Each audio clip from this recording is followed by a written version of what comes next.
बिनो सुनो एक दीना,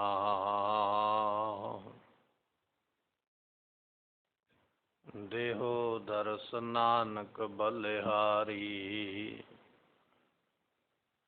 जियाड़ा बल बल कीना,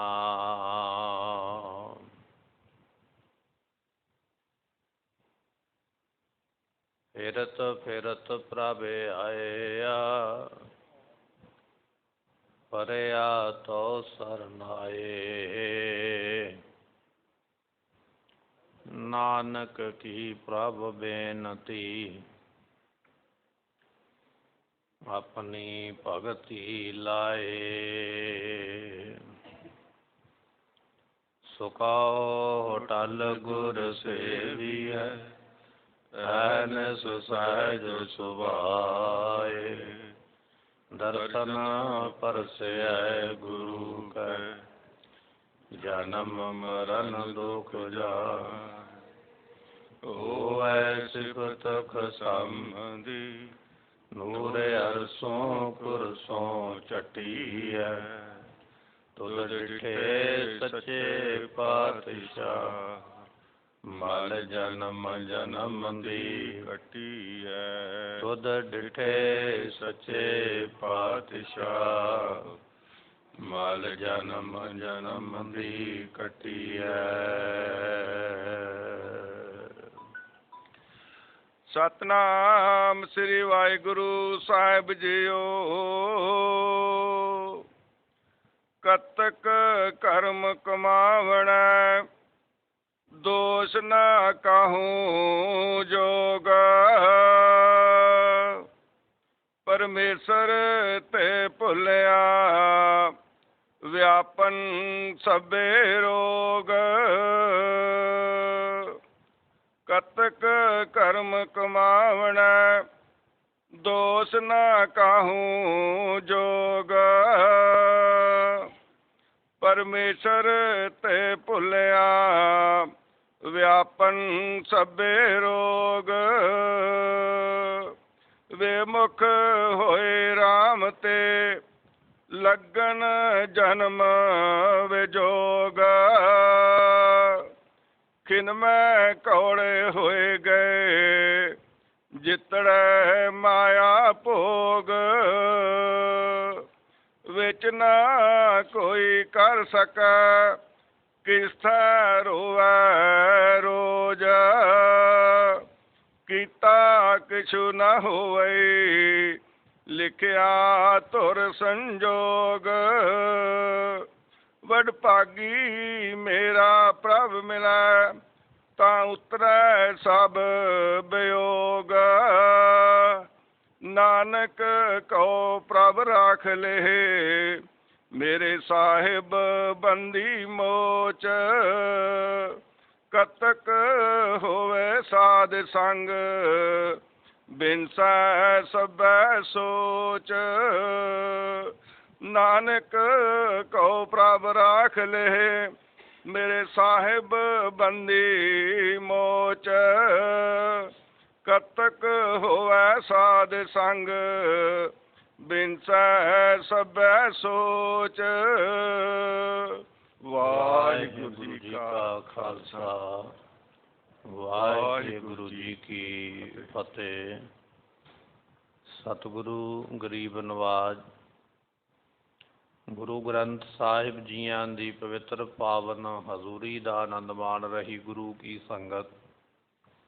सतगुਰਾਂ ने अज सानू कतक महीने की जो संगरांद दा ये दिहाड़ा बख्शिश किया है।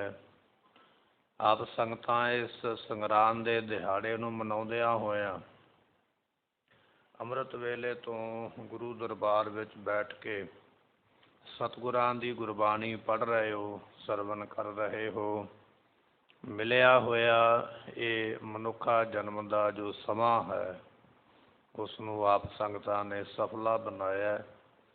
ਸਤਿਗੁਰੂ ਕਿਰਪਾ ਕਰਨ ਇਹ ਜੋ ਮਹੀਨਾ ਪ੍ਰਾਪਤ ਹੋ ਰਿਹਾ, ਇਸ ਮਹੀਨੇ ਦੇ ਅੰਦਰ ਸਤਿਗੁਰੂ ਪਾਤਸ਼ਾਹ ਜੀ ਸਾਡਿਆਂ ਪਰਿਵਾਰਾਂ ਦੇ ਵਿੱਚ, ਸਾਡੇ ਸਰੀਰ ਦੇ ਵਿੱਚ ਮਹਾਰਾਜ ਜੀ ਸੁੱਖ ਸ਼ਾਂਤੀ ਚੜ੍ਹਦੀਆਂ ਕਲਾ ਦੀਆਂ ਦਾਤਾਂ ਬਖਸ਼ਿਸ਼ ਕਰਨ, ਇਹ ਅਰਦਾਸ ਸਤਿਗੁਰਾਂ ਦੇ ਚਰਨਾਂ ਵਿੱਚ ਆਪਾਂ ਕਰਨੀ ਹੈ। ਸੋ ਆਓ ਕੁਝ ਸਮੇਂ ਵਾਸਤੇ ਆਪਣੇ ਮਨ ਦੇ ਧਿਆਨ ਨੂੰ ਟਿਕਾਈਏ। ਬੜੀ ਭਾਵਨਾ ਦੇ ਨਾਲ ਸਤਿਗੁਰਾਂ ਦੇ ਜੋ ਅੰਮ੍ਰਿਤ ਬਚਨ ਹਨ ਉਹਨਾਂ ਨੂੰ ਸਰਵਣ ਕਰੀਏ। ਮਿਲ ਕੇ ਆਖੀਏ ਸਤਿਨਾਮ ਸ੍ਰੀ ਵਾਹਿਗੁਰੂ ਸਾਹਿਬ ਜੀ। ਸਤਿਨਾਮ ਸ੍ਰੀ ਵਾਹਿਗੁਰੂ ਸਾਹਿਬ ਜੀਓ। ਕਤਕ ਕਰਮ ਕਮਾਵਣਾ। ਸਾਹਿਬ ਗੁਰੂ ਅਰਜਨ ਦੇਵ ਮਹਾਰਾਜ ਜੀਆਂ ਦਾ ਇਹ ਉਪਦੇਸ਼ ਆਪਾਂ ਸਰਵਣ ਕਰਨ ਜਾ ਰਹੇ ਹਾਂ। ਗੁਰੂ ਗ੍ਰੰਥ ਸਾਹਿਬ ਦੇ ਵਿੱਚ 133 ਅੰਗ ਦੇ ਉੱਪਰ ਮਹਾਰਾਜ ਜੀਆਂ ਨੇ 12 ਮਾਹ ਨਾਮ ਦੀ ਗੁਰਬਾਣੀ ਜੋ ਹੈ ਉਹ ਦਰਜ ਕੀਤੀ ਹੈ। ਮਾਝ ਰਾਗ ਦੇ ਅੰਦਰ ਸਿੱਖਾਂ ਨੇ, ਸੰਗਤਾਂ ਨੇ ਬੇਨਤੀ ਕੀਤੀ, ਮਹਾਰਾਜ ਇਹ ਬੜਾ ਭਾਰੀ ਵਿਚਾਰ ਆਮ ਸੰਗਤ ਵਿੱਚ ਚੱਲਦਾ ਹੈ ਕਿ ਮਹੀਨੇ ਦਾ ਨਾਮ ਕਿਸੇ ਧਾਰਮਿਕ ਵਿਅਕਤੀ ਕੋਲੋਂ ਸੁਣ ਲਈਏ ਤੇ ਮਹੀਨਾ ਚੰਗਾ ਬਤੀਤ ਹੁੰਦਾ। ਮਹਾਰਾਜ ਕਿਰਪਾ ਕਰੋ, ਕੋਈ ਐਸੀ ਬਾਣੀ ਉਚਾਰਨ ਕਰੋ ਜਿਹੜੀ ਬਾਣੀ ਪੜ੍ਹਨ ਵਿੱਚ ਵੀ ਸੌਖੀ ਹੋਵੇ ਔਰ ਜਿਸ ਬਾਣੀ ਨੂੰ ਪੜ੍ਹ ਕੇ ਉਹਦੇ ਅਰਥ ਸਮਝ ਆ ਜਾਣ, ਪਤਾ ਲੱਗ ਜਾਵੇ ਕਿ ਇਹ ਗੁਰਬਾਣੀ ਦਾ ਭਾਵ ਕੀ ਹੈ। ਧੰਨ ਗੁਰੂ ਅਰਜਨ ਦੇਵ ਮਹਾਰਾਜ ਜੀਆਂ ਨੇ ਸੁਣ ਕੇ ਬਚਨ ਸੰਗਤਾਂ ਦੇ, ਸਿੱਖਾਂ ਦੇ, ਉਸ ਵੇਲੇ ਸ੍ਰੀ ਹਰਿਮੰਦਰ ਸਾਹਿਬ ਜੀਆਂ ਦੇ ਸਰੋਵਰ ਦੇ ਬਾਹਰ ਸੋ ਜਿੱਥੇ ਅੱਜ ਗੁਰਦੁਆਰਾ ਸਾਹਿਬ ਮੰਜੀ ਸਾਹਿਬ ਬਣਿਆ ਹੋਇਆ, ਇਸ ਜਗ੍ਹਾ 'ਤੇ ਮਹਾਰਾਜ ਬੈਠ ਕੇ ਇਸ ਬਾਣੀ ਨੂੰ ਮਹਾਰਾਜ ਨੇ ਉਚਾਰਿਆ। ਗੁਰਬਾਣੀ ਨੂੰ ਨਾਮ ਹੀ ਮਹਾਰਾਜ ਸਾਹਿਬ ਜੀਆਂ ਨੇ ਦਿੱਤਾ ਹੈ 12 ਮਾਹ। 12 ਮਾਹ ਤੋਂ ਭਾਵ 12 ਮਹੀਨਿਆਂ ਦਾ ਉਪਦੇਸ਼ ਜਿਹੜਾ ਹੈ ਉਹ ਸਤਿਗੁਰੂ ਜੀਆਂ ਨੇ ਬਖਸ਼ਿਆ ਹੈ। ਸੋ ਇਸ ਬਾਣੀ ਨੂੰ 12 ਮਾਹ ਬਾਣੀ ਆਖਿਆ ਜਾਂਦਾ। ਸੋ ਇਹਨਾਂ ਮਹੀਨਿਆਂ ਦੇ ਵਿੱਚ ਅੱਜ ਕੱਤਕ ਦਾ ਮਹੀਨਾ ਜਿਹੜਾ ਹੈ ਉਹ ਸਾਨੂੰ ਪ੍ਰਾਪਤ ਹੋਇਆ ਅਤੇ ਕੱਤਕ ਦੇ ਮਹੀਨੇ ਵਿੱਚ ਮਹਾਰਾਜ ਬਖਸ਼ਿਸ਼ ਕਰਦੇ ਕੱਤਕ ਕਰਮ ਕਮਾਵਣੇ। ਐ ਮਨੁੱਖ, ਇਹ ਜਿਹੜੇ ਤੇਰੇ ਕਰਮ ਨੇ, ਇਹਨਾਂ ਕੀਤੇ ਹੋਏ ਕਰਮਾਂ ਦਾ ਤੈਨੂੰ ਦੁੱਖ ਅਤੇ ਸੁੱਖ ਪ੍ਰਾਪਤ ਹੋਇਆ। ਜਿਸ ਤਰ੍ਹਾਂ ਦੇ ਕਰਮ ਕਰੇਂਗਾ ਉਸ ਤਰ੍ਹਾਂ ਦੇ ਕਰਮਾਂ ਦਾ ਫਲ ਤੈਨੂੰ ਭੋਗਣਾ ਪਵੇਗਾ। ਕੱਤਕ ਤੋਂ ਭਾਵ ਹੁੰਦਾ ਕੱਤ ਕੇ, ਜਿਵੇਂ ਪਹਿਲੇ ਸਮੇਂ ਵਿੱਚ ਮਾਈਆਂ ਬੀਬੀਆਂ ਚਰਖਾ ਕੱਤਦੀਆਂ ਅਤੇ ਰੂਈ ਤੋਂ ਹੌਲੀ ਹੌਲੀ ਧਾਗਾ ਬਣਾ ਕੇ ਫਿਰ ਪੂਣੀ ਬਣ ਜਾਂਦੀ। ਪੂਣੀ ਤੋਂ ਅੱਗੇ ਫਿਰ ਦੋਹਰਾਂ ਖੇਸ ਵਗੈਰਾ ਬਣਦੇ, ਪਰ ਖੇਸ ਇੱਕੇ ਦਿਨ ਨਹੀਂ ਬਣ ਗਿਆ, ਦੋਹਰਾਂ ਦਰੀਆਂ ਇੱਕੇ ਦਿਨ ਨਹੀਂ ਬਣ ਗਈਆਂ। ਉਹਦੇ ਵਾਸਤੇ ਪਹਿਲਾਂ ਕਪਾਹ ਬੀਜਣੀ ਪਈ ਹੈ, ਨਰਮਾ ਬੀਜਣਾ ਪਿਆ, ਉਹਦੇ ਵਿੱਚੋਂ ਫਿਰ ਰੂਈ ਪ੍ਰਾਪਤ ਕਰਨੀ, ਕਿੰਨਾ ਸਮਾਂ ਲੱਗ ਗਿਆ। ਨਰਮੇ ਨੂੰ ਪਾਲਦਿਆਂ, ਕਪਾਹ ਨੂੰ ਪਾਲਦਿਆਂ ਸਮਾਂ ਲੱਗਿਆ। ਫਿਰ ਉਸ ਨੂੰ ਸਾਂਭਿਆ ਗਿਆ, ਫਿਰ ਉਸ ਰੂਈ ਨੂੰ ਇਕੱਠਾ ਕੀਤਾ ਗਿਆ, ਫਿਰ ਰੂਈ ਨੂੰ ਮਾਤਾ ਬੀਬੀਆਂ ਜਿਹੜੀਆਂ ਨੇ ਹੱਥ ਵਿੱਚ ਲੈ ਕੇ ਸਾਰਾ ਦਿਨ ਚਰਖਾ ਕੱਤਦੀਆਂ। ਚਰਖਾ ਕੱਤ ਕੇ ਫਿਰ ਸਾਰਾ ਦਿਨ ਲਾ ਕੇ ਕਿਤੇ ਪੂਣੀ ਬਣੀ ਹੈ। ਫਿਰ ਉਹ ਕਈ ਪੂਣੀਆਂ ਬਣਾਈਆਂ, ਉਹਦੇ ਤੋਂ ਅੱਗੇ ਫਿਰ ਦਰੀਆਂ ਵਗੈਰਾ ਜਾਂ ਜੋ ਵੀ ਹੈ ਦੋਹਰਾਂ ਵਗੈਰਾ ਬਣਾਈਆਂ। ਪਰ ਇਹ ਦੋਹਰਾਂ ਬਣਦਿਆਂ, ਦਰੀਆਂ ਬਣਦਿਆਂ ਗੁਰਮੁਖੋ ਕਈ ਮਹੀਨਿਆਂ ਦਾ ਟਾਈਮ ਲੱਗ ਗਿਆ, ਇੱਕੇ ਦਿਨ ਨਹੀਂ। ਲੈ ਤੇ ਆਪਾਂ ਉਹਨੂੰ ਸੁੱਖ ਉਹਦਾ 1 ਮਿੰਟ ਵਿੱਚ ਲੈ ਲੈਂਦੇ, ਝਾਟੀ ਵਿਛਾ ਲੈਂਦੇ, ਝਾਟੀ ਉੱਪਰ ਲੈ ਸਕਦੇ, ਪਰ ਉਹ ਜਿਹੜੀ ਚੀਜ਼ ਬਣਾਈ ਗਈ ਹੈ ਉਹਨੂੰ ਬਣਾਉਂਦਿਆਂ ਕਈ ਮਹੀਨੇ ਲੱਗ ਗਏ ਅਤੇ ਅੱਜ ਉਹ ਸਾਡੇ ਕੰਮ ਆਈ ਹੈ। ਮਹਾਰਾਜ ਕਹਿਣ ਲੱਗੇ ਇਸੇ ਤਰ੍ਹਾਂ ਭਾਈ ਇਹ ਗੁਰਮੁਖਾ, ਇਹ ਜਿਹੜੇ ਕਰਮ ਨੇ ਨਾ, ਇਹ ਵੀ ਤੂੰ ਕੱਤਦਾ ਪਿਆ ਹੈ। ਜਿਵੇਂ ਮਾਤਾ ਨੇ ਚਰਖੇ 'ਤੇ ਉਹ ਰੂਈ ਨੂੰ ਕੱਤਿਆ ਹੈ, ਪੂਣੀਆਂ ਬਣਾਈਆਂ, ਦੋਹਰਾਂ ਬਣਾਈਆਂ, ਸਮਾਂ ਲਾਇਆ, ਇਸੇ ਤਰ੍ਹਾਂ ਤੇਰੀ ਜ਼ਿੰਦਗੀ ਦਾ ਚਰਖਾ ਵੀ ਗੁਰਮੁਖਾ ਰੋਜ਼ ਹੀ ਚੱਲਦਾ। ਇਹਦੇ ਵਿੱਚ ਪਾਪ, ਇਹਦੇ ਵਿੱਚ ਪੁੰਨ, ਭਲਾ ਕਰਮ, ਪਾਪ ਕਰਮ, ਇਹ ਰੋਜ਼ ਤੂੰ ਕੱਤ ਕੇ ਇਕੱਠਾ ਕਰਦਾ ਪਿਆ। ਅਤੇ ਜਿੱਦਣ ਇਹ ਕਰਮ ਇਕੱਠੇ ਹੋ ਜਾਂਦੇ, ਸੰਚਿਤ ਕਰਮ ਪਰਾਰਬਧ ਕਰਮ ਬਣ ਜਾਂਦੇ। ਸੰਚਿਤ ਤੋਂ ਭਾਵ ਹੁੰਦਾ ਇਕੱਠਾ ਕੀਤਾ ਕਰਮ, ਚੰਗਾ ਕੀਤਾ ਕਿ ਮਾੜਾ ਕੀਤਾ। ਸੰਚਿਤ ਤੋਂ ਭਾਵ ਹੈ ਸੰਚਨਾ, ਇਕੱਠਾ ਕਰਨਾ, ਇਕੱਠੇ ਕਰ ਲੈ ਕਰਮ। ਫਿਰ ਉਹੀ ਜਿਹੜੇ ਕਰਮ ਨੇ ਉਹ ਪਰਾਰਬਧ ਕਰਮ ਬਣ ਜਾਂਦੇ। ਤੇਰੀ ਜ਼ਿੰਦਗੀ ਵਿੱਚ ਕਿੰਨੇ ਦੁੱਖ ਆਉਣੇ, ਕਿੰਨੇ ਸੁੱਖ ਆਉਣੇ, ਫਿਰ ਉਹ ਕਰਮ ਇੱਧਰ ਨੂੰ ਚੱਲ ਪੈਂਦੇ। ਉਹਨਾਂ ਕਰਮਾਂ ਦੀ ਸਜ਼ਾ ਫਿਰ ਜਨਮਾਂ ਦੇ ਵਿੱਚ ਜਾ ਕੇ ਮਿਲਦੀ ਹੈ। ਗੁਰੂ ਅਰਜਨ ਦੇਵ ਮਹਾਰਾਜ ਕਹਿਣ ਲੱਗੇ ਕਤਿਕ ਕਰਮ ਕਮਾਵਣੇ। ਇਹ ਕੱਤਿਆਂ ਦੇ ਮਹੀਨੇ ਵਿੱਚ ਕੱਤ ਕੱਤ ਕੇ ਜਿਹੜੇ ਕਰਮ ਤੂੰ ਕਮਾਏ, ਇਕੱਠੇ ਕੀਤੇ, ਉਹਨਾਂ ਕਰਮਾਂ ਦਾ ਦੁੱਖ ਤੇ ਸੁੱਖ ਤੈਨੂੰ ਮਿਲੇਗਾ। ਦੋਸ਼ ਨਾ ਕਾਹੂ ਜੋਗ, ਦੋਸ਼ ਦੂਜੇ ਨੂੰ ਦਿੰਦਾ ਪਿਆ ਕਿ ਅੱਜ ਮੈਨੂੰ ਦੁੱਖ ਆਇਆ, ਇਹ ਮੈਨੂੰ ਕਿਸੇ ਨੇ ਦੇ ਦਿੱਤਾ। ਅੱਜ ਮੇਰਾ ਕੋਈ ਕਾਰਜ ਵਿਗੜ ਗਿਆ, ਇਹ ਮੈਨੂੰ ਕਿਸੇ ਨੇ ਇਹ ਐਸਾ ਦੁੱਖ ਵਾਲਾ ਸਮਾਂ ਦਿੱਤਾ ਹੈ। ਮਹਾਰਾਜ ਕਹਿਣ ਲੱਗੇ ਭਾਈ ਬਚਨ ਇਹ ਹੈ, ਕਿਸੇ ਨੂੰ ਦੋਸ਼ ਦੇਣਾ ਠੀਕ ਨਹੀਂ ਹੈ। ਦੱਦਾ ਦੋਸ਼ ਨਾ ਦਿਉ ਕਿਸੈ, ਦੋਸ਼ ਕਰਮਾਂ ਆਪਣਿਆਂ। ਇਹ ਤੇਰੇ ਆਪਣੇ ਕਰਮਾਂ ਦਾ ਦੋਸ਼। ਜਿਵੇਂ ਦਾ ਕਰਮ ਕੀਤਾ ਉਵੇਂ ਦਾ ਫਲ ਤੈਨੂੰ ਭੋਗਣਾ ਪਵੇਗਾ। ਇਕੱਲਾ ਤੈਨੂੰ ਹੀ ਨਹੀਂ ਭੋਗਣਾ ਪਵੇਗਾ। ਇਸ ਦੁਨੀਆ ਵਿੱਚ ਬੜੇ ਬੜੇ ਵੱਡੇ ਪੈਗੰਬਰ ਹੋਏ, ਬੜੇ ਬੜੇ ਵੱਡੇ ਰਿਸ਼ੀ ਮੁਨੀ ਸਾਧੂ ਸੰਤ ਹੋਏ, ਉਹਨਾਂ ਨੂੰ ਆਪਣਾ ਕੀਤਾ ਕਰਮ ਭੋਗਣਾ ਪਿਆ। ਗੁਰੂ ਗ੍ਰੰਥ ਸਾਹਿਬ ਪਾਤਸ਼ਾਹ ਦੀ ਬਾਣੀ ਵਿੱਚ ਥਾਵਾਂ ਥਾਵਾਂ 'ਤੇ ਮਹਾਰਾਜ ਸਾਹਿਬ ਜੀਆਂ ਨੇ ਇਸ ਗੱਲ ਦਾ ਬਚਨ ਕੀਤਾ। ਕਹਿਣ ਲੱਗੇ ਸੰਕਰਾ ਮਸਤਕ ਬਸਤਾ, ਸੁਰਸਰੀ ਇਸਨਾਨ ਰੇ, ਕੁਲ ਜਨ ਮਧੇ ਮਿਲਿਓ ਸਾਰੰਗ ਪਾਨ ਰੇ, ਕਰਮ ਕਰ ਕਲੰਕ ਮਫੀਟ ਸਰੀ। ਗੁਰਬਾਣੀ ਦਾ ਬਚਨ। ਸਤਿਗੁਰੂ ਪਾਤਸ਼ਾਹ ਕਹਿਣ ਲੱਗੇ ਦੇਵਤਿਆਂ ਦੇ ਵਿੱਚੋਂ ਚੰਦਰਮਾ ਨੂੰ ਵੀ ਦੇਵਤਾ ਮੰਨਿਆ ਜਾਂਦਾ। ਤੇ ਕਹਿਣ ਲੱਗੇ ਸੰਕਰਾ ਮਸਤਕ ਬਸਤਾ, ਜਿਹੜਾ ਚੰਦਰਮਾ ਹੈ ਕਹਿਣ ਲੱਗੇ ਸ਼ਿਵ ਜੀ ਦੇ ਮੱਥੇ ਦੇ ਉੱਪਰ ਨਿਵਾਸ ਕਰਦਾ। ਨਾਟਕਾਂ ਦੇ ਵਿੱਚ ਵੀ ਵਿਖਾਇਆ ਜਾਂਦਾ। ਅਤੇ ਇਸੇ ਤਰ੍ਹਾਂ ਜਦੋਂ ਕੋਈ ਚਿੱਤਰਕਾਰ ਚਿੱਤਰਕਾਰੀ ਬਣਾਉਂਦਾ ਤੇ ਦਿਖਾਇਆ ਜਾਂਦਾ ਚੰਦਰਮਾ ਜਿਹੜਾ ਹੈ ਸ਼ਿਵ ਜੀ ਦੇ ਸੀਸ ਦੇ ਉੱਪਰ ਮੱਥੇ ਦੇ ਉੱਪਰ ਬੈਠਾ ਦਿਖਾਈ ਦਿੰਦਾ ਹੈ। ਇੰਨਾ ਉੱਚਾ ਸਥਾਨ ਮਿਲਿਆ ਚੰਦਰਮਾ ਨੂੰ। ਸੰਕਰਾ ਮਸਤਕ ਬਸਤਾ, ਸੰਕਰਾ ਤੋਂ ਭਾਵ ਗੁਰਮੁਖੋ ਸ਼ੰਕਰ, ਤੇ ਸ਼ੰਕਰ ਕਹਿੰਦੇ ਸ਼ਿਵ ਜੀ ਨੂੰ। ਕਹਿਣ ਲੱਗੇ ਸ਼ਿਵ ਜੀ ਦੇ ਮੱਥੇ ਦੇ ਉੱਪਰ ਪਿਆ ਵਸਦਾ। ਸੰਕਰਾ ਮਸਤਕ ਬਸਤਾ ਤੇ ਸੁਰ ਸਰੀ ਇਸ਼ਨਾਨ ਰੇ। ਆਪਾਂ ਆਖਦੇ ਨਾ ਮੇਰੇ ਕੋਲੋਂ ਇਹ ਪਾਪ ਕਰਮ ਹੋਇਆ, ਚਲੋ ਮੈਂ ਗੰਗਾ ਇਸ਼ਨਾਨ ਕਰ ਆਵਾਂ।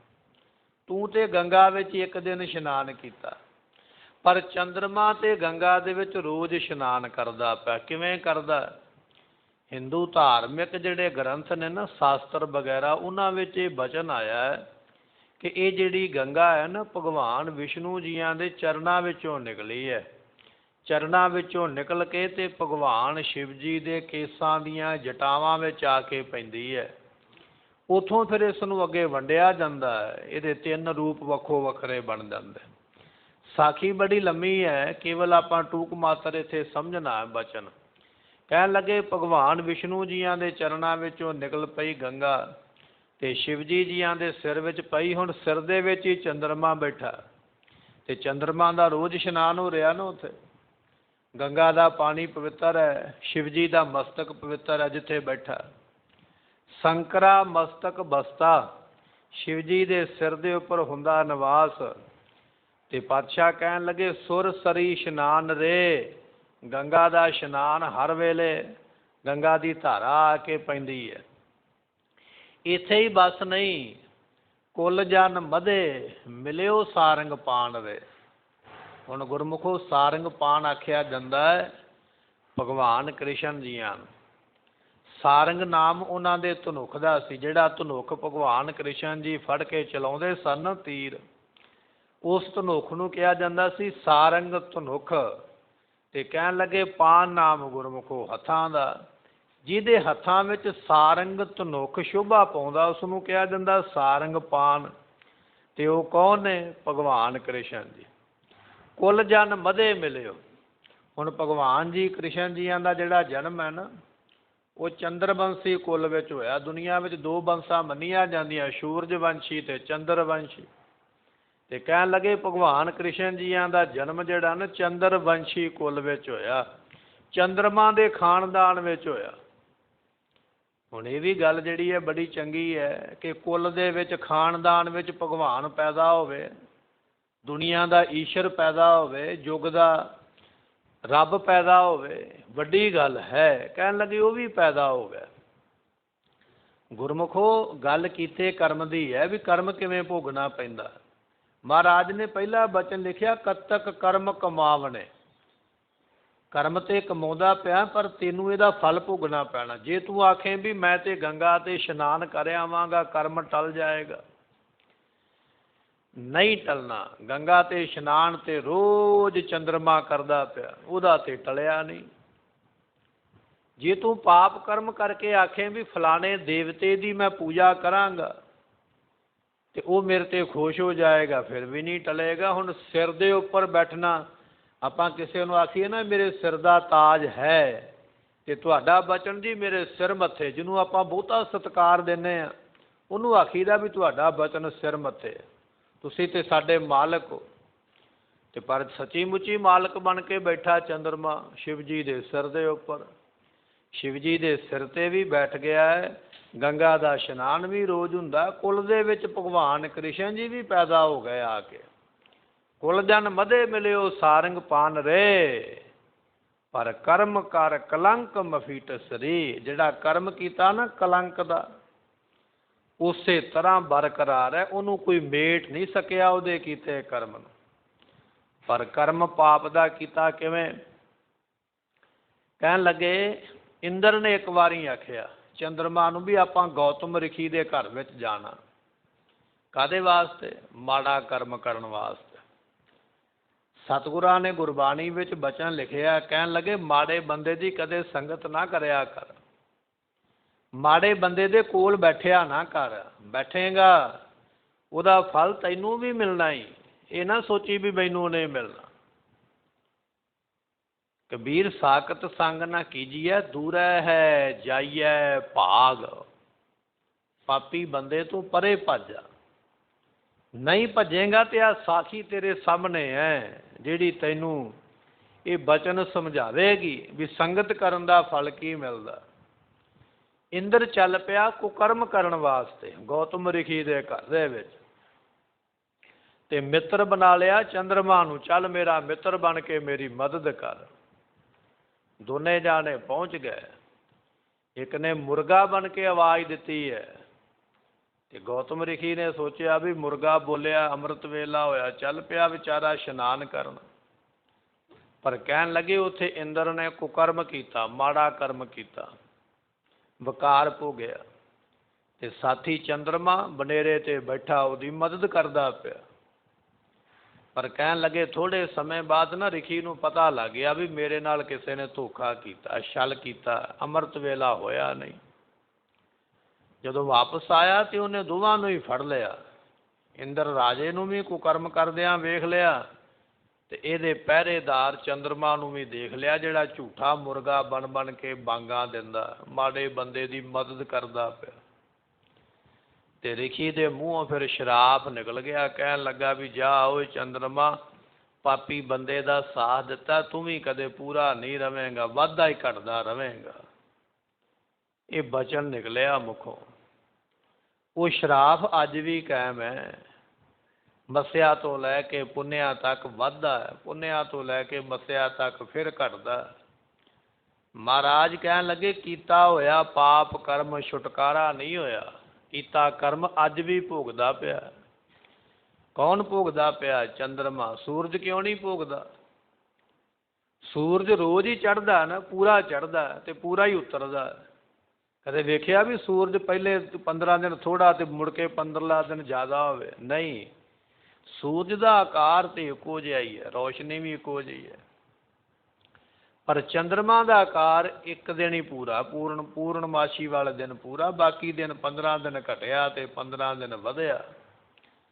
ਰੋਜ਼ ਕਿਉਂ ਨਹੀਂ ਇੱਕੋ ਜਿਹਾ ਚੜ੍ਹਿਆ? ਉਹਦਾ ਕਾਰਨ ਇਹ ਆ ਵੀ ਸੰਗਤ ਮਾੜੇ ਬੰਦੇ ਦੀ ਹੋ ਗਈ, ਤੇ ਮਾੜੇ ਬੰਦੇ ਦਾ ਦਿੱਤਾ ਸਾਥ ਤੇ ਮਿਲ ਗਿਆ ਸ਼ਰਾਪ, ਕਰਮ ਪਾਪ ਦਾ। ਮਹਾਰਾਜ ਕਹਿਣ ਲੱਗੇ ਉਹ ਭਾਈ ਗੁਰਮੁਖਾ, ਬਚਨ ਇਹ ਹੈ ਕਿ ਸੰਕਰਾ ਮਸਤਕ ਬਸਤਾ, ਸੁਰ ਸਰੀ ਇਸ਼ਨਾਨ ਰੇ, ਕੁਲ ਜਨ ਮਧੇ ਮਿਲਿਓ ਸਾਰੰਗ ਪਾਨ ਰੇ, ਕਰਮ ਕਰ ਕਲੰਕ ਮਫੀਟ ਸਰੀ। ਚੰਦਰਮਾ ਵਸਦਾ ਸ਼ਿਵ ਜੀ ਦੇ ਮੱਥੇ ਤੇ, ਗੰਗਾ ਵਿੱਚ ਕਰਦਾ ਇਸ਼ਨਾਨ, ਕੁਲ ਵਿੱਚ ਭਗਵਾਨ ਕ੍ਰਿਸ਼ਨ ਪੈਦਾ ਹੋ ਗਏ, ਇੰਨਾ ਕੁਝ ਮਿਲ ਗਿਆ ਹੈ, ਪਰ ਉਹ ਜਿਹੜਾ ਕਰਮ ਬਣ ਗਿਆ ਸੀ ਨਾ ਪਾਪ ਦਾ, ਉਹ ਅਜੇ ਤੱਕ ਨਹੀਂ ਮਿਟਿਆ। ਅਜੇ ਵੀ ਆਕਾਸ਼ ਦੇ ਵਿੱਚ ਚੰਦਰਮਾ ਤੁਹਾਨੂੰ ਵੱਧਦਾ ਤੇ ਘਟਦਾ ਹੀ ਦਿਖਾਈ ਦੇਵੇਗਾ। ਕਿੰਨੇ 100 ਸਾਲ ਹੋ ਗਏ, ਕਿੰਨੀਆਂ ਸਦੀਆਂ ਹੋ ਗਈਆਂ, ਕਿੰਨੇ ਯੁੱਗ ਹੋ ਗਏ, ਗਿਣਤੀ ਕੋਈ ਨਹੀਂ, ਪਰ ਪਾਪ ਦਾ ਕਰਮ ਅੱਜ ਵੀ ਉਹ ਭੋਗਦਾ ਪਿਆ। ਤੇ ਬੰਦਿਆ ਤੂੰ ਕਿਹੜੀ ਤਾਕਤ ਨਾਲ ਇਹ ਗੱਲ ਕਹਿ ਦਿੰਦਾ ਵੀ ਮੈਂ ਕਰਮ ਕਰਾਂਗਾ ਤੇ ਮੈਨੂੰ ਭੋਗਣਾ ਨਹੀਂ ਪੈਣਾ? ਇੱਥੇ ਤੇ ਚੰਦਰਮਾ ਵਰਗੇ ਭੋਗਦੇ ਪਏ ਨੇ, ਔਰ ਕਈ 100 ਸਾਲਾਂ ਤੋਂ ਭੋਗਦੇ ਪਏ ਨੇ, ਔਰ ਜਪ ਤਪ ਵੀ ਕੋਈ ਘੱਟ ਨਹੀਂ ਹੈ। ਤੂੰ ਤੇ ਗੰਗਾ ਦੀ ਇੱਕ ਟੁਬਕੀ ਲਾ ਕੇ ਆਇਆ ਕਿਤੇ 10 ਸਾਲਾਂ ਪਿੱਛੋਂ, ਤੇ ਆਖਦਾ ਮੈਂ ਗੰਗਾ ਨਹਾ ਆਇਆ। ਚੰਦਰਮਾ ਵਰਗੇ ਤੇ ਰੋਜ਼ ਗੰਗਾ ਦਾ ਇਸ਼ਨਾਨ ਕਰਦੇ ਪਏ, ਪਾਪ ਕਰਮ ਅਜੇ ਨਹੀਂ ਉਹ ਮਿਟਿਆ। ਤੇ ਧੰਨ ਗੁਰੂ ਅਰਜਨ ਦੇਵ ਮਹਾਰਾਜ ਜੀਆਂ ਦਾ ਗੁਰਮੁਖ ਹੋਏ ਬਚਨ ਹੈ। ਪਾਤਸ਼ਾਹ ਕਹਿਣ ਲੱਗੇ ਕਤਕ ਕਰਮ ਕਮਾਵਣੇ, ਬੰਦਿਆ ਕਰਮ ਕਮਾਉਣੇ ਤੇਰੇ ਵੱਸ ਵਿੱਚ ਨੇ। ਜਿਵੇਂ ਚੰਦਰਮਾ ਨੇ ਕਰਮ ਕਮਾਇਆ, ਨਾ ਉਹਦਾ ਨਾਲ ਤੇ ਨਾ ਕੁਝ ਹੁੰਦਾ। ਕਰਮ ਕਮਾਇਆ ਆਪਣੀ ਮਰਜ਼ੀ ਨਾਲ ਜਾ ਕੇ ਆਪਣੇ ਮਿੱਤਰ ਦੀ ਮਦਦ ਕਰਨ ਵਾਸਤੇ, ਪਰ ਪਾਤਸ਼ਾਹ ਕਹਿਣ ਲੱਗੇ ਹੁਣ ਕਰਮ ਦਾ ਫਲ ਭੋਗਣਾ ਹੈ। ਦੋਸ਼ ਨਾ ਕਾਹੂ ਜੋਗ। ਹੁਣ ਚੰਦਰਮਾ ਇਹ ਗੱਲ ਕਵੇ ਵੀ ਮੇਰੀ ਤੇ ਗਲਤੀ ਕੋਈ ਨਹੀਂ ਹੈ, ਮੈਨੂੰ ਤੇ ਐਵੇਂ ਸਜ਼ਾ ਮਿਲ ਗਈ, ਗਲਤੀ ਹੈ ਕਿਉਂ ਨਹੀਂ? ਤੂੰ ਮੁਰਗਾ ਹੀ ਕਿਉਂ ਬਣਿਆ? ਤੂੰ ਬਾਂਹ ਕਿਉਂ ਦਿੱਤੀ? ਪਾਪੀ ਬੰਦੇ ਦੀ ਸਹਾਇਤਾ ਵਾਸਤੇ ਉਤਰਿਆ ਹੀ ਕਿਉਂ ਆ ਕੇ ਨਾਲ? ਹੈ ਨਾ ਦੋਸ਼, ਤਾਂ ਹੀ ਸਜ਼ਾ ਮਿਲੀ ਹੈ। ਤੇ ਪਾਤਸ਼ਾਹ ਕਹਿਣ ਲੱਗੇ ਪਾਪ ਕਰਮ ਤੂੰ ਕਰਦਾ, ਸਜ਼ਾ ਤੈਨੂੰ ਮਿਲਦੀ ਹੈ। ਫਿਰ ਬਾਅਦ ਵਿੱਚ ਮੁੱਕਰ ਜਾਂਦਾ, ਕਹਿੰਦਾ ਮੈਂ ਤੇ ਕੀਤਾ ਹੀ ਕੁਝ ਨਹੀਂ, ਮੈਨੂੰ ਤੇ ਐਵੇਂ ਸਜ਼ਾ ਮਿਲ ਗਈ ਹੈ। ਐਵੇਂ ਨਹੀਂ ਮਿਲੀ ਹੈ, ਇਹ ਸਜ਼ਾ ਕੀਤੇ ਕਰਮਾਂ ਦੀ ਹੈ। ਪਰ ਕਰਮ ਕਰਨ ਵੇਲੇ ਬੰਦਾ ਕਦੇ ਨਹੀਂ ਸੋਚਦਾ।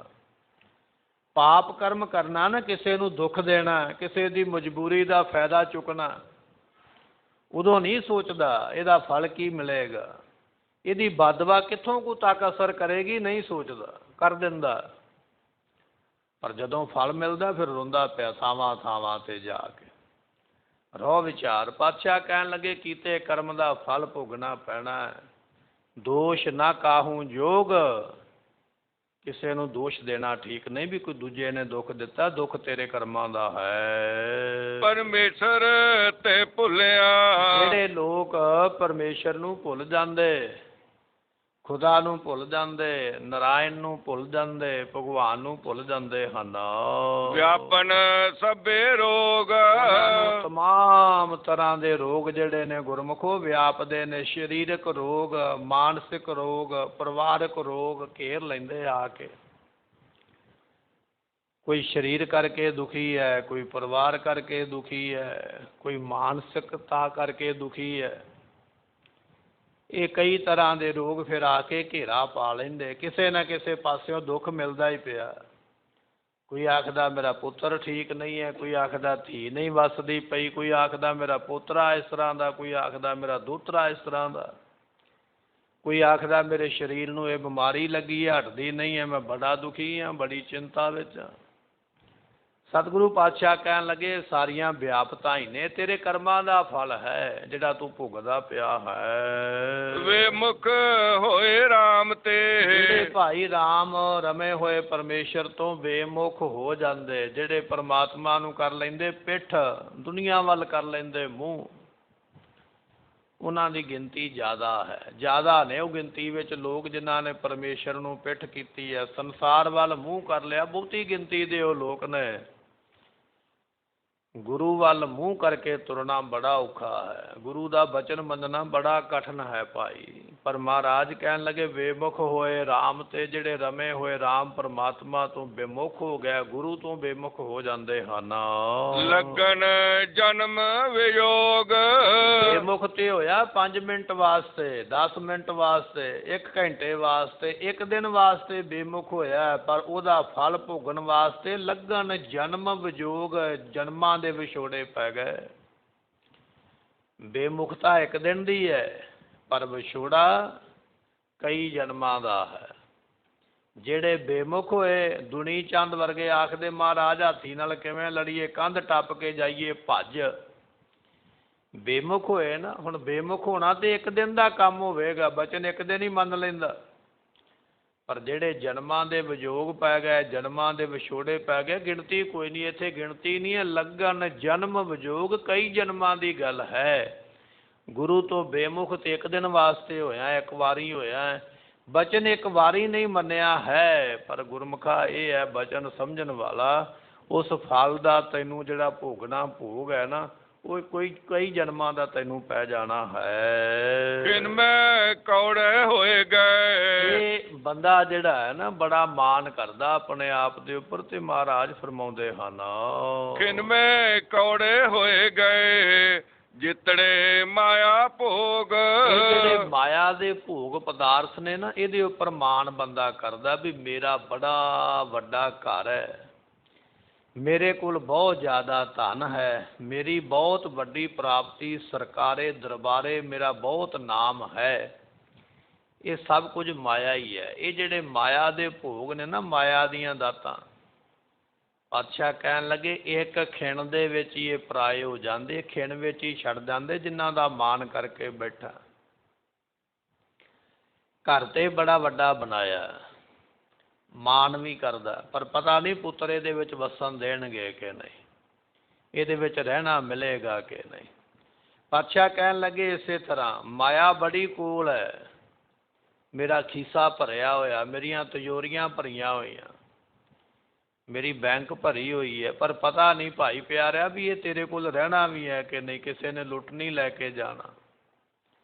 ਪਾਤਸ਼ਾਹ ਕਹਿਣ ਲੱਗੇ ਮਾਇਆ ਦੇ ਬਣੇ ਹੋਏ ਪਦਾਰਥ, ਮਾਇਆ ਤੋਂ ਲੈਂਦਾ ਸੁੱਖ, ਮਾਇਆ ਬਹੁਤੀ ਹੋਣ ਕਰਕੇ ਕਰਦਾ ਮਾਣ, ਪਰ ਇੱਕ ਛਿਣ ਦੇ ਵਿੱਚ ਸਭ ਕੁਝ ਕੌੜਾ ਹੋ ਜਾਂਦਾ, ਸਭ ਕੁਝ ਛੱਡਿਆ ਜਾਂਦਾ। ਇੱਥੇ ਤੇ ਵੱਡੇ ਵੱਡੇ ਰਾਜੇ ਦੁਨੀਆ ਨੇ ਨੰਗੇ ਪੈਰੀ ਭੱਜਦੇ ਵੇਖੇ, ਜਾਨ ਬਚਾਉਂਦੇ ਵੇਖੇ, ਤੇ ਉਹ ਮਾਇਆ ਤੇ ਰਾਜਿਆਂ ਦੇ ਕੋਲ ਵੀ ਸੀ ਨਾ, ਰਾਜੇ ਵੀ ਵਿਚਾਰੇ ਆਪਣੀ ਜਾਨ ਬਚਾਉਂਦੇ ਪਏ। ਮਾਇਆ ਦੇ ਭੋਗ ਇੱਕ ਖਿਣ ਦੇ ਵਿੱਚ ਛੱਡ ਦਿੰਦੇ। ਸਤਿਗੁਰੂ ਪਾਤਸ਼ਾਹ ਮਹਾਰਾਜ ਕਹਿਣ ਲੱਗੇ ਭਾਈ ਪਿਆਰਿਆ ਬਚਨ ਸਮਝ, ਜਿਨ੍ਹਾਂ ਪਦਾਰਥਾਂ ਦਾ ਮਾਣ ਕਰਦਾ ਹੈ, ਪਦਾਰਥਾਂ ਨੇ ਤੈਨੂੰ ਛੱਡ ਕੇ ਪਰੇ ਹੋ ਜਾਣਾ, ਤੂੰ ਇਕੱਲੇ ਨੇ ਰਹਿ ਜਾਣਾ। ਖਿਣ ਮੈਂ ਕੌੜੇ ਹੋਏ ਗਏ, ਇੱਕ ਖਿਣ ਵਿੱਚ। ਤੇ ਕੌੜੇ ਕਿਸ ਤਰ੍ਹਾਂ? ਕੋਲ ਧਨ ਬੜਾ ਹੈ, ਪਦਾਰਥ ਵੀ ਬੜੇ ਨੇ। ਡਾਕਟਰ ਨੇ ਆਖਿਆ ਵੀ ਆਹ ਨਾ ਖਾਈ, ਘਰੇ ਲਿਆਂਦਾ ਪਿਆ ਹੈ, ਕੋਲ ਜ਼ਰੂਰ ਹੈ, ਖਾਣ ਨੂੰ ਜੀ ਵੀ ਕਰਦਾ, ਪਰ ਬਚਨ ਨਾਲ ਇਹ ਹੈ ਵੀ ਜੇ ਖਾਏਗਾ ਤੇ ਤੂੰ ਮਰ ਵੀ ਸਕਦਾ। ਕੌੜਾ ਹੋ ਗਿਆ ਨਾ, ਮਿੱਠਾ ਪਦਾਰਥ, ਖਾਣ ਵਾਲਾ ਪਦਾਰਥ ਵੀ ਉਹਦੇ ਵਾਸਤੇ ਤੇ ਜ਼ਹਿਰ ਹੀ ਹੋ ਗਿਆ ਨਾ। ਫਿਰ ਹੈ ਸਾਰਾ ਕੁਝ ਕੋਲ ਹੈ, ਹੁੰਦਿਆਂ ਹੋਇਆਂ ਵਰਤ ਨਹੀਂ ਸਕਦਾ, ਤੇ ਪਦਾਰਥ ਫਿਰ ਕੌੜਾ ਹੋ ਗਿਆ, ਜ਼ਹਿਰ ਹੋ ਗਿਆ। ਕਹਿਣ ਲੱਗੇ ਭਾਈ ਇਸ ਤਰ੍ਹਾਂ ਜਿਹੜੇ ਪਦਾਰਥ ਨੇ ਬੰਦੇ ਨੂੰ ਛੱਡ ਦਿੰਦੇ ਹਨ। ਵਿੱਚ ਨਾ ਕੋਈ ਕਰ ਸਕੈ। ਅੱਜ ਤੂੰ ਨਾਮ ਨਹੀਂ ਜਪਦਾ, ਅੱਜ ਤੂੰ ਗੁਰੂ ਦੀ ਗੱਲ ਨਹੀਂ ਮੰਨਦਾ, ਅੱਜ ਤੂੰ ਗੁਰੂ ਨੂੰ ਵਿਚੋਲਾ ਨਹੀਂ ਬਣਾਉਂਦਾ। ਗੁਰੂ ਵਿਚੋਲਾ ਹੈ ਨਾ, ਜਿਵੇਂ ਇੱਕ ਵਿਚੋਲਾ ਇੱਕ ਲੜਕੀ ਨੂੰ, ਕੰਨਿਆ ਨੂੰ ਪਤੀ ਦੇ ਨਾਲ ਮਿਲਾਉਂਦਾ ਹੈ, ਗੁਰੂ ਵੀ ਇਸੇ ਤਰ੍ਹਾਂ ਹੀ ਭਾਈ ਵਿਚੋਲਾ ਹੈ, ਇਸ ਜੀਵ ਨੂੰ ਪਰਮਾਤਮਾ ਦੇ ਨਾਲ ਮਿਲਾਉਂਦਾ। ਪਰ ਜ਼ਿੰਦਗੀ ਦੇ ਵਿੱਚ ਆ ਕੇ ਤੂੰ ਆਣਾ ਵੀ ਗੁਰੂ ਤੇ ਧਾਰਨ ਕਰਨ ਦੀ ਮੈਨੂੰ ਲੋੜ ਹੀ ਨਹੀਂ ਹੈ। ਤੇ ਵਿਚੋਲਾ ਹੋਵੇ ਤੇ ਗੱਲ ਤਾਂ ਬਣੇ ਨਾ, ਜਿਹੜਾ ਸਾਕ ਵਿਚੋਲੇ ਨੇ ਵਿੱਚ ਪੈ ਕੇ ਕਰਾਇਆ, ਕਿਸੇ ਰਿਸ਼ਤੇਦਾਰ ਨੇ ਜ਼ਿੰਮੇਵਾਰੀ ਚੁੱਕ ਕੇ ਕਰਾਇਆ, ਤੇ ਰੱਬ ਨਾ ਕਰੇ ਮਾੜਾ ਮੋਟਾ ਕੋਈ ਝਗੜਾ ਕਲੇਸ਼ ਬਣੇਗਾ, ਤੇ ਉਹ ਰਿਸ਼ਤੇਦਾਰ ਵਿੱਚ ਬੈਠੇਗਾ ਨਾ, ਆ ਕੇ ਦੋਵਾਂ ਧਿਰਾਂ ਨੂੰ ਸਮਝਾਏਗਾ ਨਾ, ਆ ਕੇ ਵੀ ਨਹੀਂ ਭਾਈ ਇਹ ਗੱਲ ਠੀਕ ਨਹੀਂ ਹੈ, ਤੇ ਮਾੜੀ ਮੋਟੀ ਵਿਗੜਦੀ ਗੱਲ ਨੂੰ ਉਹ ਬਣਾ ਦੇਵੇਗਾ, ਤੇ ਘਰ ਫਿਰ ਚੱਲ ਪਵੇਗਾ। ਤੇ ਜਿਹੜਾ ਆਖੇ ਵੀ ਘਰੋਂ ਭੱਜ ਕੇ ਵਿਆਹ ਕਰਾਉਣਾ, ਲਵ ਮੈਰਿਜ ਕਰਾਉਣੀ ਹੈ, ਮੈਨੂੰ ਤੇ ਵੱਡੇ ਛੋਟੇ ਕਿਸੇ ਦੀ ਲੋੜ ਨਹੀਂ ਸਾਕ ਸੰਬੰਧੀ ਦੀ, ਹੁਣ ਵਿਆਹ ਤੇ ਭੱਜ ਕੇ ਕਰਵਾ ਲਿਆ, 2-4 ਦਿਨ ਦਾ ਮੌਜ ਮੇਲਾ ਮਾਣ ਲਿਆ, ਜਦੋਂ ਬਾਅਦ ਵਿੱਚ ਪੈਂਦੀਆਂ ਮੁਸੀਬਤਾਂ, ਪੈਂਦੇ ਖਰਚੇ ਘਰਾਂ ਦੇ, ਤੇ ਫਿਰ ਜਦੋਂ ਝਗੜਾ ਪੈਂਦਾ ਤੇ ਫਿਰ ਭੱਜਦੇ ਇੱਕ ਦੂਜੇ ਵੱਲ ਵੀ ਫਲਾਣਾ ਰਿਸ਼ਤੇਦਾਰ ਵਿੱਚ ਪਾਈਏ। ਫਿਰ ਰਿਸ਼ਤੇਦਾਰ ਅੱਗੋਂ ਇਹ ਜਵਾਬ ਦਿੰਦਾ ਵੀ ਜਿੱਦਣ ਵਿਆਹ ਕਰਾਇਆ ਉਦਣ ਮੈਨੂੰ ਵਿੱਚ ਪਾਇਆ ਸੀ, ਨਹੀਂ ਉਧਰ ਨਹੀਂ ਪਾਇਆ, ਨਹੀਂ ਪਾਇਆ ਤੇ ਫਿਰ ਆਪਣਾ ਝਗੜਾ ਆਪੇ ਨਿਬੇੜੋ, ਮੇਰੇ ਕੋਲ ਕਿਉਂ ਆਏ ਹੋ। ਇਹ ਦੁਨੀਆਦਾਰੀ ਦੀ ਗੱਲ ਹੈ। ਦੁਨੀਆ ਵਿੱਚ ਇਸੇ ਤਰ੍ਹਾਂ ਹੁੰਦਾ, ਜਿਸ ਸਾਕ ਵਿੱਚ ਵਿਚੋਲਾ ਨਹੀਂ ਪਿਆ ਉਹ ਸਾਕ ਨਿਭਦੇ ਨਹੀਂ। ਅੱਜ ਕੋਰਟ ਕਚਹਿਰੀਆਂ ਵਿੱਚ ਜਾ ਕੇ ਵੇਖ ਲਓ, ਉਹਨੇ ਕੇਸ ਦੂਜਿਆਂ ਕੰਮਾਂ ਦੇ ਨਹੀਂ ਜਿੰਨੇ ਤਲਾਕ ਦੇ ਉੱਥੇ ਤੁਰੇ ਫਿਰਦੇ। ਕਾਰਨ ਇਹ ਆ ਵੀ ਵਿੱਚ ਕੋਈ ਆਪਣਾ ਹੈ ਨਹੀਂ, ਕਿਸੇ ਦੂਜੇ ਨੂੰ, ਦੂਜੇ ਧਰਮ ਦੇ ਨੂੰ, ਦੂਜੇ ਵਿਅਕਤੀ ਨੂੰ 4 ਦਿਨ ਗੱਲਾਂ ਕੀਤੀਆਂ, ਰਿਸ਼ਤਾ ਬਣਾ ਲਿਆ, ਫਿਰ ਤੋੜ ਕੇ ਬੈਠ ਗਿਆ। ਹੁਣ ਵਿਚੋਲਾ ਲੱਭਦਾ ਕਿ ਕੋਈ ਬੰਦਾ ਆ ਕੇ ਮੇਰੀ ਮਦਦ ਕਰੇ। ਮਾਂ ਬਾਪ ਵੀ ਪਿੱਛੇ ਹਟ ਜਾਂਦੇ, ਸਾਨੂੰ ਕਿਹੜਾ ਪੁੱਛਿਆ, ਆਪਣੀ ਜ਼ਿੰਦਗੀ ਆਪ ਜਿਉਂ, ਆਪਣੇ ਦੁੱਖ ਸੁੱਖ ਨੂੰ ਆਪ ਵੇਖ। ਫਿਰ ਕੋਈ ਮਰਦਾ ਹੈ ਤੇ ਕੋਈ ਮਾਰਦਾ। ਉਦੋਂ ਫਿਰ ਵਿੱਚ ਕੋਈ ਨਹੀਂ ਆ ਕੇ ਮਦਦ ਕਰਦਾ। ਗੁਰਮੁਖਾ ਇਸੇ ਤਰ੍ਹਾਂ ਬਿਲਕੁਲ ਅੱਜ ਤੂੰ ਗੁਰੂ ਧਾਰਨ ਨਹੀਂ ਕਰਦਾ ਵੀ ਮੈਨੂੰ ਗੁਰੂ ਦੀ ਕੀ ਲੋੜ ਹੈ, ਮੈਨੂੰ ਵਿਚੋਲੇ ਦੀ ਲੋੜ ਨਹੀਂ, ਮੈਂ ਤੇ ਖੁਦ ਹੀ ਸਭ ਕੁਝ ਕਰਨਾ ਜਾਣਦਾ। ਤੇ ਨਾ ਗੁਰੂ ਧਾਰਨ ਕਰ, ਜਦੋਂ ਸਰੀਰ ਛੱਡ ਕੇ ਜਮਾਂ ਦੇ ਵੱਸ ਪੈਣਾ, ਉੱਥੇ ਫਿਰ ਮਾਰ ਪੈਣੀ ਹੈ ਨਾ ਜਮਾਂ ਦੀ। ਫਿਰ ਉੱਥੇ ਤਰਲਾ ਕਰੇਗਾ, ਹਾਏ ਮੈਨੂੰ ਬਚਾ ਰੱਬਾ ਸੱਚਿਆ, ਬਚਾ ਮੈਨੂੰ। ਤੇ ਸੱਚੇ ਰੱਬ ਨੇ ਕਹਿਣਾ ਵੀ ਵਿਚੋਲਾ ਲਿਆ ਕਿਹੜਾ ਤੇਰਾ, ਤੇ ਉਹਦੇ ਨਾਲ ਫਿਰ ਬਚਾਇਆ ਜਾ ਸਕਦਾ। ਫਿਰ ਕਹੇਗਾ ਵੀ ਵਿਚੋਲਾ ਤੇ ਮੈਂ ਬਣਾਇਆ ਹੀ ਨਹੀਂ, ਗੁਰੂ ਤੇ ਧਾਰਨ ਨਹੀਂ ਕੀਤਾ। ਤੇ ਜਦੋਂ ਇਹ ਗੱਲ ਕਹੀ ਤੇ ਰੱਬ ਨੇ ਵੀ ਕਹਿਣਾ ਵੀ ਜਦੋਂ ਤੂੰ ਬਣਾਇਆ ਹੀ ਕੋਈ ਨਹੀਂ ਆਪਣਾ, ਤੇ ਫਿਰ ਆਪਣਾ ਕਰਮਾਂ ਨੂੰ ਭੋਗ ਪਾਈ। ਹੁਣ ਕਿਉਂ ਫਿਰ ਤੂੰ ਇਸ ਤਰ੍ਹਾਂ ਰੋਂਦਾ ਪਿਆ? ਸਤਿਗੁਰੂ ਕਹਿਣ ਲੱਗੇ ਬਚਨ ਇਹ ਹੈ, ਕਹਿਣ ਲੱਗੇ ਵਿੱਚ ਨਾ ਕੋਈ ਕਰ ਸਕੈ, ਗੁਰੂ ਤੋਂ ਬਿਨਾਂ ਵਿੱਚ ਕੋਈ ਵਿਚੋਲਗੀ ਨਹੀਂ ਕਰ ਸਕਦਾ, ਤੇਰੀ ਕੋਈ ਮਦਦ ਨਹੀਂ ਕਰ ਸਕਦਾ ਹੈ। ਤਿਸੈ ਰੋਵੈ ਰੋਜ਼, ਜਿੱਥੇ ਮਰਜੀ ਰੋਜ਼ ਜਾ ਕੇ ਆਸੂ ਸੁੱਟ, ਰੋਜ਼ ਜਾ ਕੇ ਰੋ, ਹਾਏ ਹਾਏ ਕਰ, ਪਰ ਗੁਰੂ ਬਿਨਾਂ ਤੇਰੀ ਮਦਦ ਕਿਸੇ ਨੇ ਨਹੀਂ ਕਰਨੀ ਹੈ। ਕੀਤਾ ਕਿਛੁ ਨ ਹੋਵਈ, ਕੀਤਾ ਹੋਇਆ ਬਾਅਦ ਵਿੱਚ ਕਰਮ, ਤੇ ਉਸ ਕਰਮ ਦਾ ਫਲ ਜਦੋਂ ਭੋਗਣਾ ਫਿਰ ਕੁਝ ਨਹੀਂ ਹੋ ਸਕਦਾ ਹੈ। ਲਿਖਿਆ ਧੁਰ ਸੰਜੋਗ, ਧੁਰ ਤੋਂ ਰੱਬ ਨੇ ਸੰਜੋਗ ਲਿਖ ਦਿੱਤਾ ਨਾ, ਧੁਰੋਂ ਹੀ ਰੱਬ ਨੇ ਉਹ ਲਿਖਿਆ ਫਲ ਵੀ ਤੂੰ ਆਹ ਫਲ ਜਾ ਕੇ ਭੋਗਣਾ ਹੈ। ਹੁਣ ਜਿਹੜਾ ਲਿਖਿਆ ਗਿਆ ਨਾ, ਉਹ ਲਿਖੀ ਹੋਈ ਚੀਜ਼ ਨੂੰ ਮਿਟਿਆ ਨਹੀਂ ਜਾ ਸਕਦਾ। ਕਰਮ ਕਰਨ ਤੋਂ ਪਹਿਲਾਂ ਸੋਚਿਆ ਨਹੀਂ, ਪਰ ਹੁਣ ਫਲ ਮਿਲਦਾ ਪਿਆ। ਹੁਣ ਰੋਂਦਾ ਪਿਆ, ਰੋ ਨਾ, ਕੀਤਾ ਕਿਛੂ ਨਾ ਹੋਵਈ। ਹੁਣ ਤੇਰੇ ਕੀਤੇ ਦੇ ਉੱਪਰ ਦੁਬਾਰਾ ਕੁਝ ਨਹੀਂ ਹੋ ਸਕਦਾ, ਇਹ ਤੇ ਫਲ ਭੋਗਣਾ ਪੈਣਾ ਹੈ। ਕਿਸ ਹੈ ਰੋਵੈ ਰੋਜ਼, ਲਿਖਿਆ ਧੁਰ ਸੰਜੋਗ। ਇਹ ਧੁਰ ਤੋਂ ਜਿਹੜੇ ਲੇਖ ਲਿਖੇ ਨੇ ਇਹਨਾਂ ਨੂੰ ਟਾਲਿਆ ਨਹੀਂ ਹੋ ਜਾ ਸਕਦਾ ਭਾਈ ਪਿਆਰਿਆ, ਹੁਣ ਇਹ ਮੰਨਣੇ ਪੈਣੇ ਹਨ। ਵਡਭਾਗੀ ਮੇਰਾ ਪ੍ਰਭ ਮਿਲੈ, ਪਰ ਗੁਰਮੁਖੋ ਉਹ ਵੱਡਿਆਂ ਭਾਗਾਂ ਵਾਲੀਆਂ ਰੂਹਾਂ ਨੇ, ਵੱਡਿਆਂ ਭਾਗਾਂ ਵਾਲੇ ਉਹ ਸਰੀਰ ਨੇ ਜਿਨ੍ਹਾਂ ਨੂੰ ਗੁਰੂ ਮਿਲਿਆ ਹੈ।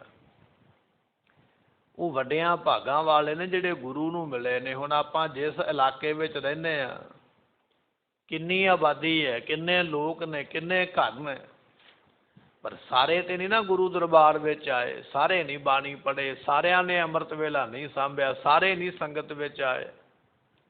ਕਿਉਂ ਨਹੀਂ ਆਏ? ਮਹਾਰਾਜ ਕਹਿਣ ਲੱਗੇ ਵਡਭਾਗੀ ਮੇਰਾ ਪ੍ਰਭ ਮਿਲੈ। ਇਹ ਗੁਰੂ ਦੀ ਸੰਗਤ ਵੀ ਵੱਡਿਆਂ ਭਾਗਾਂ ਨਾਲ ਮਿਲਦੀ ਹੈ। ਬਹੁਤਿਆਂ ਨੂੰ ਤੇ ਸਵੇਰੇ ਨੀਂਦ ਢਾ ਲੈਂਦੀ ਹੈ, ਦਲਿੱਦਰ ਢਾ ਲੈਂਦਾ ਆ ਕੇ। ਜਦੋਂ ਉੱਠਣ ਦਾ ਸਮਾਂ ਨੂੰ ਉਦੋਂ ਰਜਾਈ ਖਿੱਚ ਲੈਂਦਾ, ਕੰਬਲ ਖਿੱਚਦਾ ਉੱਪਰ, ਹੁਣ ਠੰਡ ਲੱਗੀ ਹੈ, ਹੁਣ ਹੋਰ ਨਿੱਘਾ ਹੋ ਜਾਵਾਂ, ਹੋਰ ਸੌਂ ਜਾਵਾਂ। ਅੰਮ੍ਰਿਤ ਵੇਲੇ ਨੂੰ ਸਾਂਭਣਾ ਬੜਾ ਔਖਾ। ਮਹਾਰਾਜ ਕਹਿਣ ਲੱਗੇ ਸਾਂਭ ਦਿਓ ਨੇ, ਵਡਭਾਗੀ ਮੇਰਾ ਪ੍ਰਭ ਮਿਲੈ। ਵੱਡਿਆਂ ਭਾਗਾਂ ਵਾਲਿਆਂ ਨੂੰ ਪਰਮਾਤਮਾ ਗੁਰੂ ਪ੍ਰਾਪਤ ਹੁੰਦਾ ਮਿਲਦਾ ਹੈ। ਤਾਂ ਉਤਰ ਹੈ ਸਭ ਵਿਯੋਗ, ਜਿਨ੍ਹਾਂ ਨੂੰ ਗੁਰੂ ਮਿਲ ਗਿਆ ਉਹਨਾਂ ਦੇ ਸਾਰੇ ਵਿਜੋਗ ਕਹੀਏ, ਦੁੱਖ ਵਿਜੋਗ ਕਹੀਏ, ਵਿਛੋੜੇ ਸਾਰੇ ਖਤਮ ਹੋ ਜਾਂਦੇ। ਗੁਰੂ ਇਹੋ ਜਿਹਾ ਭਾਈ ਦਾਤ ਦਿੰਦਾ ਵੀ ਸਾਰਿਆਂ ਦੁੱਖਾਂ ਨੂੰ ਗੁਰੂ ਮਿਟ ਦਿੰਦਾ ਹੈ। ਨਾਨਕੋ ਪ੍ਰਭ ਰਾਖ ਲਏ, ਬੇਨਤੀ ਕਰ ਸਤਿਗੁਰੂ ਨਾਨਕ ਦੇ ਪਾਤਸ਼ਾਹ ਜੀਓ, ਧੰਨ ਗੁਰੂ ਗ੍ਰੰਥ ਸਾਹਿਬ ਪਾਤਸ਼ਾਹ, ਮੈਂ ਆਪ ਜੀ ਦੀ ਸ਼ਰਨ ਵਿੱਚ ਆਇਆ, ਕਿਰਪਾ ਕਰਕੇ ਮੈਨੂੰ ਰਾਖੀ ਲਓ।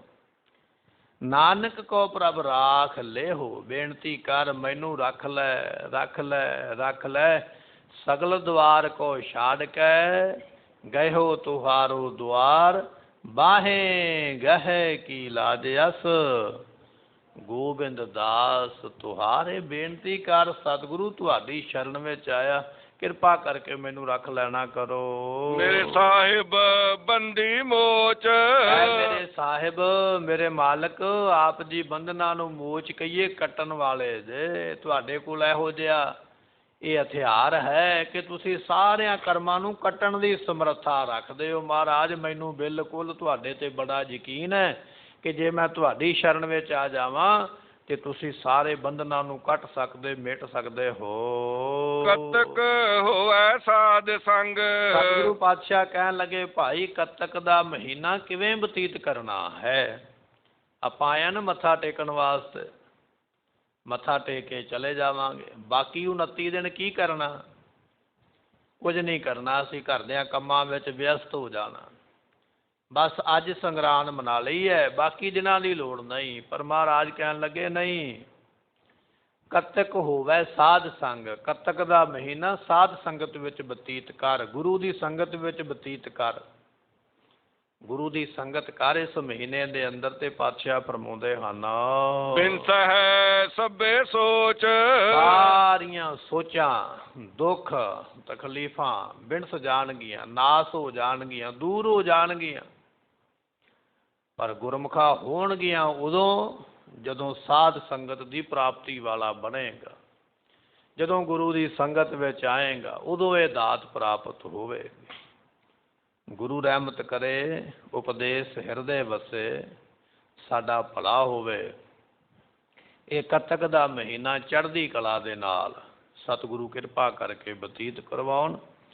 ਅਸੀਂ ਗੁਰੂ ਦੀ ਸੰਗਤ ਵਿੱਚ ਨਾਮ ਬਾਣੀ ਨਿਤਨੇਮ ਦੇ ਨਾਲ ਜੁੜ ਕੇ ਆਪਣੇ ਮਨੁੱਖਾ ਜਨਮ ਨੂੰ ਸਫਲਾ ਬਣਾਈਏ। ਭੁੱਲਾਂ ਦੀ ਮੁਆਫੀ ਦਿਓ ਸੱਜਣ ਅਸੀਂ ਸੜੀਆਂ, ਜੋ ਹੋਵੇ ਸਾਹਿਬ ਸਿਓ ਮੇਲ। ਨਾਨਕੋ ਪ੍ਰਭ ਰਾਖ ਲੈ ਮੇਰੇ ਸਾਹਿਬ ਬੰਦੀ ਮੋਚ, ਕਤਕ ਹੋਐ ਸਾਧ ਸੰਗ ਬਿਨਸੇ ਸਭੇ ਸੋਚ। ਵਾਹਿਗੁਰੂ ਜੀ ਕਾ ਖਾਲਸਾ, ਵਾਹਿਗੁਰੂ ਜੀ ਕੀ ਫਤਿਹ।